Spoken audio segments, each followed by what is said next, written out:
happy. Chapter 22. O spirits gay and kindly heart, precious the blessings ye impart. Joanna Bailey. "Well, Cricket, are we to carry you back with us?" Mr. Dinsmore asked, with a smiling look at Violet. "If so, 'tis time to be tying on your hat, for the carriage is at the door." "No, grandpa, I am going to stay," she answered, holding up her face for a parting kiss. "I am well satisfied with your decision, dear child," her mother said when bidding her good bye, as they and Edward stood alone together for a moment on the little porch. "I think these young people are all safe associates for you and your brother," turning to him and taking a hand of each, "and that you will enjoy yourselves very much with them. But, my darlings, never forget in the midst of your mirth and gaiety, or in trouble if that should come, that God's eye is upon you, and that you have a Christian character to maintain before men. Let me give you a parting text: 'Whether therefore ye eat or drink or whatsoever ye do, all to the glory of God.' And yet another for your joy and comfort: 'The Lord God is a sun and shield; the Lord will give grace and glory; no good thing will he withhold from them that walk uprightly.'" "Was there ever such another dear, good mother as ours?" Violet said to her brother, as together they watched the carriage out of sight. "I wish there were thousands like her," he answered. "Ever since I can remember it has been plain to me that what she desired most for all her children was that they might be real, true, earnest Christians. Vi, if we are not all that, we can never lay the blame at our mother's door." "Nor papa's either," Violet said with a sigh and a tear to his memory, "for he was just as careful as she is to train us up for God and heaven." "Yes," Edward assented with emotion. "Oh, Vi, if I could but be the man he was!" They went into the house. In the little parlor Amy Fletcher reclined on a sofa gazing out through the open door upon the sea. "I have had my first sight of old ocean to day," she said, gazing up at them as they came in, "and oh how beautiful it is! How delicious this breeze coming from it! It surely must bring health and strength to any one who is not very ill indeed." "I hope it will to you," Violet said, sitting down by her side. "I hope so," she returned with a cheerful look and smile, "for the doctors tell me I have no organic disease, and that nothing is more likely to build me up than sea air and sea bathing." Amy was small and fragile in appearance, but not painfully thin. She had large dark gray eyes, brown hair, a sweet patient expression, a clear complexion, and though usually rather too pale and quiet, when excited or greatly interested the color would come and go on her cheek, her eyes shine, and her whole face light up in a way that made her decidedly pretty. She was weary now with her journey and a visit to the beach, though she had only walked to a summer house near by and sat there while the rest strolled about. Merry sounds of jest and laughter were coming from the kitchen. "The girls are washing the dishes," Amy said with a smile, "and the lads helping or hindering, I don't know which." "The dinner dishes?" asked Violet. "Yes, Mary set them aside for the time, that she might enjoy the company of your friends while they stayed." "Do you think I could be of any assistance out there?" queried Edward with gravity. "I have an idea that the place is quite full now," Amy said with a merry glance up into his face. "I wish there was room for us all, for they seem to be having a great deal of sport. Just hark how they are laughing! Well, our turn will come. Don't you think we are going to have a jolly time here?" The door opened and the two young men came in. "You don't know what you've missed, Ed," said Charlie, helping himself to a chair near Amy's couch. "Housework's jolly good fun." "When you don't have too much of it," remarked Amy. "And do it in pleasant company," added Donald. "And under a capable and kind instructress," supplemented Mary, speaking from the kitchen. "What are your terms for tuition, Miss Keith?" inquired Edward, as she and Ella Neff joined the circle in the parlor. "Beginners get their board, which is sometimes more than they earn." "Is that all?" said Donald. "Then I think I shall retire from the service." "I advise you to do no such thing," said Ella.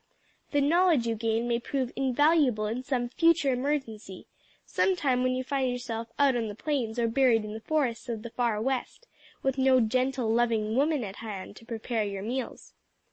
"In that case there would doubtless be an ungentle and obedient orderly to do so," rejoined Donald with gravity. "Well, women are often lectured by newspaper writers and others on the paramount duty of making themselves acquainted with the culinary art, as well as everything else pertaining to housewifery, in order that they may be fully capable of directing the labors of their servants, and I see no reason why the rule shouldn't hold good for men," remarked Ella. "There, sir, you're cornered, Donald," laughed Charlie. "Now that we are all here together, suppose we make such arrangements as are necessary to constitute ourselves a tolerably orderly household," said Mary. "I understood that you were commanding officer, and the rest of us had nothing to do but obey orders," said Donald. "Quite a mistake. This is not an army, but a democracy in which the majority rules. All important questions, therefore—" "Such as the bill of fare for dinner," suggested Charlie. "Excuse the hint, ma'am." "Are to be put to vote," Mary went on, not deigning to notice the interruption. "Mr. Keith, I propose that you, as the eldest of the party, take the chair." "Which?" he asked with serious air. "That large, easy one, which each of us is politely leaving for somebody else." Donald promptly took possession. "Is the meeting ready for business?" he said. "Ready," responded Charles and Edward. "Somebody make a motion, then." "I move that Miss Mary Keith be elected housekeeper extraordinary and cook plenipotentiary," said Ella. "I second the motion," said Edward. "You have all heard the motion, and to save useless repetition I put it to vote. All in favor?" A simultaneous "Aye" from all present, Mary excepted. "Who are to be my assistants?" she asked. "All of us, I suppose," said Charles. "No, not Amy, she's the invalid, and must be taken care of by the heartiest and strongest, which is probably your humble servant, ladies and gentlemen."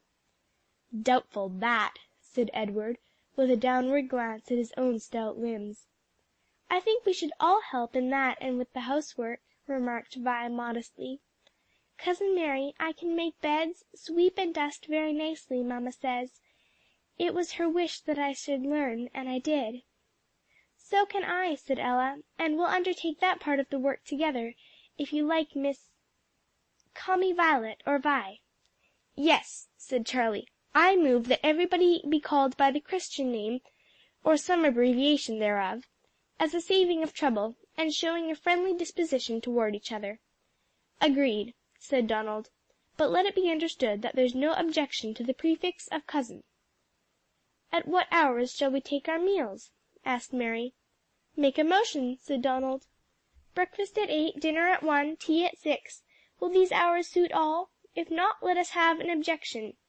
"Speak now, or forever hold your peace," said Charlie. "They suit me well enough if the rule be not too rigidly enforced, so as to interfere with pleasuring." "I didn't mean they should do that," said Mary. "They are only to be a general guide." "And if anybody happens to indulge in an extra morning nap, what's to be the penalty?" "A cold and lonely breakfast, I suppose; perhaps to wash his own dishes besides." "All in favor of the hours named for meals, please signify it by saying aye," said Donald. "Aye," from every tongue. "Anything else, Miss Keith?" he asked. "Just one thing more," she answered, speaking with a sudden seriousness, and in a low, almost tremulous tone, that sobered them all instantly. She went on with an effort. "We all profess to be Christians. Shall we live together, even for the short space of 2 or 3 weeks, like heathen or mere worldlings?" A moment's silence, then Donald said with quiet gravity, "Surely not, Mary." "We will not partake of the food God provides for our nourishment and enjoyment without asking his blessing upon it, or begin or end the day without prayer and praise, will we?" she asked. "Oh no," came softly from the lips of Amy and Violet, and was echoed by the other voices. "Then which of you, my 3 cousins, Don, Edward, and Charlie, will take the lead in these acts of worship?" A longer silence than before, then Vi turned a wistful, pleading look upon her brother. There was no mistaking its meaning, and his mother's parting words were ringing in his ears. "If no one else is willing," he said, "I will do it." "Thank you, Edward," said Charlie, rising and grasping his hand, "but it would be too selfish to leave you to do it alone, so I will take my turn." "I too," said Donald.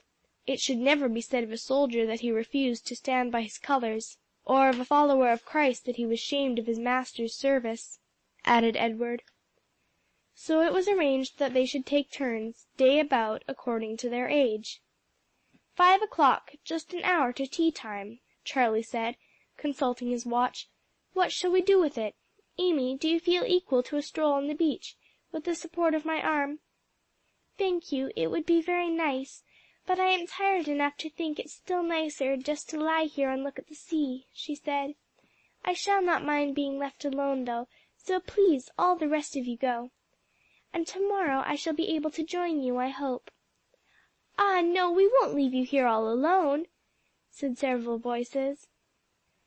"No," said Mary, "for I am going to stay with her. I am weary enough just now to prefer resting in this easy chair to a ramble on the beach or anywhere else. And beside, I want to chat with Amy." "Secrets to tell, eh?" said Charlie, picking up his hat. "Goodbye, then. Don't forget to speak well of the absent." "Oh, I am so glad to be alone with you for a little while, Mary," Amy said, when the others had all gone. "I want to thank you for your kindness in asking me to come here, such a blessed relief as it was, for it seemed to me the very monotony of my life was killing me."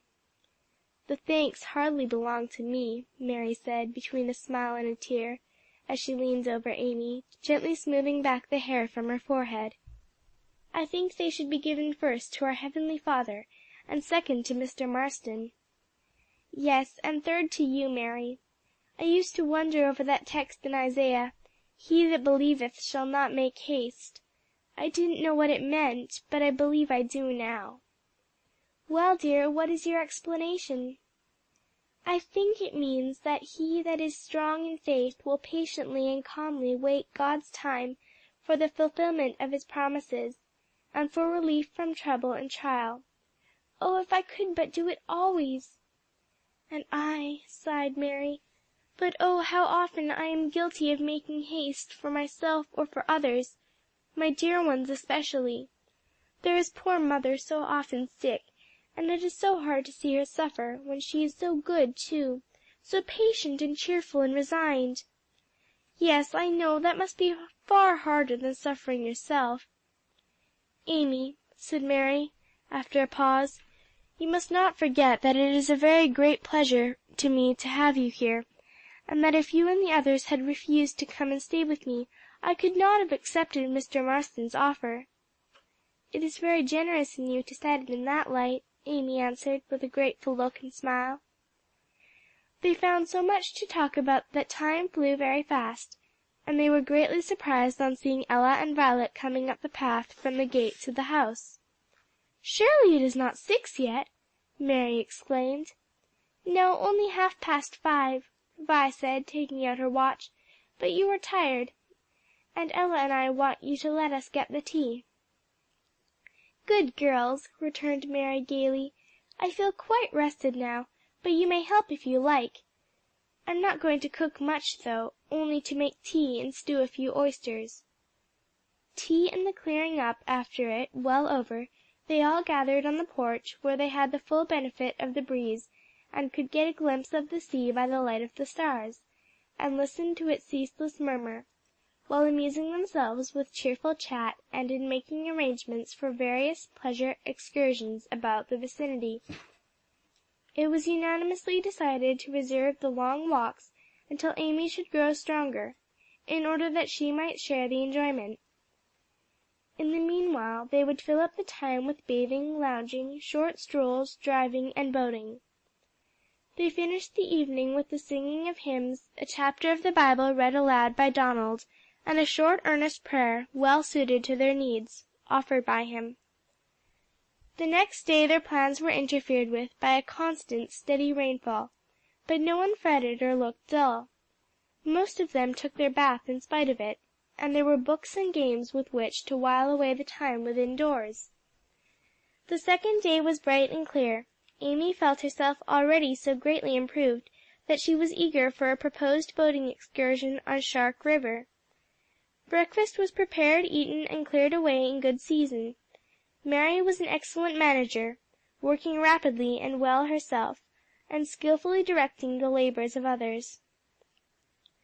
They took the stage down to the river, hired a boat large enough to carry the whole party, spent a couple of hours in rowing back and forth, up and down, then returned home as they had come, reaching there in season for their bath and the preparation of a good though not very elaborate dinner, Mary pressing Ella and the lads into her service, while Amy and Violet were ordered to lie down and rest after their bath.